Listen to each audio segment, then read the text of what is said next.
વધુ માહિતી મેળવીએ સંવાદદાતા સપના શર્મા પાસેથી। સપના, આજે રાષ્ટ્રીય મતદાર દિવસ છે, પીએમ મોદી વર્ચ્યુઅલી સંબોધન કરવાના છે, શું આયોજન છે?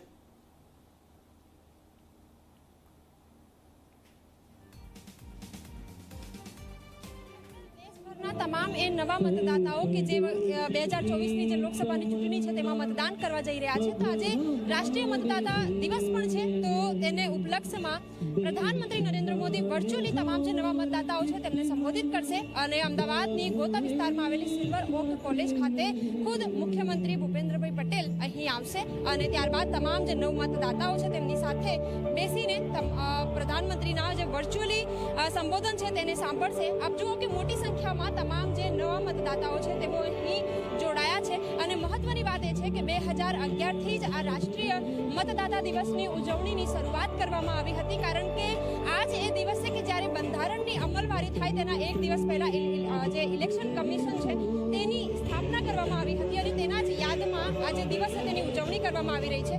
નવ મતદાતા હોય એટલે નિશ્ચિત રૂપે તેમનામાં ઉત્સાહ પણ હોય, મતદાનને લઈને એક જાગૃતતા પણ આવે, તેના જ કારણે આજે દિવસ તેની ઉજવણી કરવામાં આવી રહી છે અને વિશેષ રીતે જે લોકો અહીં આવ્યા છે એમની સાથે વાતચીત પણ કરીશું, એમને પૂછીશું। આપ જણાવો, પ્રધાનમંત્રી ટૂંક સમયમાં સંબોધન કરશે, કેટલો ઉત્સાહ, કેટલો ઉમંગ?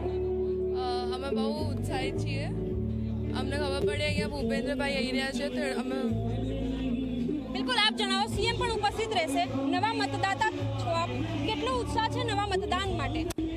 અમે બહુ ગર્વ મહેસૂસ કરીએ છીએ સિલ્વર ઓક યુનિવર્સિટીના સ્ટુડન્ટ થઈને કે અમને આજે સીએમથી અને પ્રધાનમંત્રીથી મળવાનું મળશે અને અમે બહુ જ ઉત્સાહિત છીએ। તમે જોઈ શકો છો અત્યારે અમારું એટાયર, તો વી આર વેરી ઇન્ટરેસ્ટેડ। બિલકુલ આપ જણાવો, નવા મતદાન માટેનો આજનો આ દિવસ અને મુખ્યમંત્રી પણ ઉપસ્થિત રહેવાના છે, પીએમ પણ સંબોધિત કરવાના છે, નવા મતદાતા છો, દેશનું ભવિષ્ય પણ છો, આપ શું કહેશો?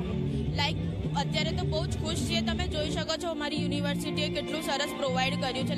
અમે બહુ જ ખુશ છીએ કે પહેલી વાર અમે લોકો વોટિંગ કરવાના છીએ, એટલે બહુ જ ખુશી છે એની માટે। બિલકુલ, તો નવા જે મતદાતાઓ છે વત્સલ, તેમના હાલ આપ દ્રશ્યો જોઈ શકો છો, એમની વાતો પણ આપ સાંભળી શકો છો કે જે મતદાન છે, જે લોકશાહીનો સૌથી મોટો પર્વ છે, એની ઉજવણી માટે તેઓ કેટલા તત્પર છે અને નિશ્ચિત રૂપે કે જ્યારે પ્રધાનમંત્રી, દેશના પ્રધાનમંત્રી અને રાજ્યના મુખ્યમંત્રી સાથે આ જે દિવસની ઉજવણી કરવાની હોય તો નવો જ ઉમંગ, નવો જ ઉત્સાહ જોવા મળતો હોય છે અને એ જ પ્રકારની સ્થિતિ અહીં જોવા પણ મળી રહી છે। વત્સલ, બિલકુલ સપના, માહિતી બદલ આભાર।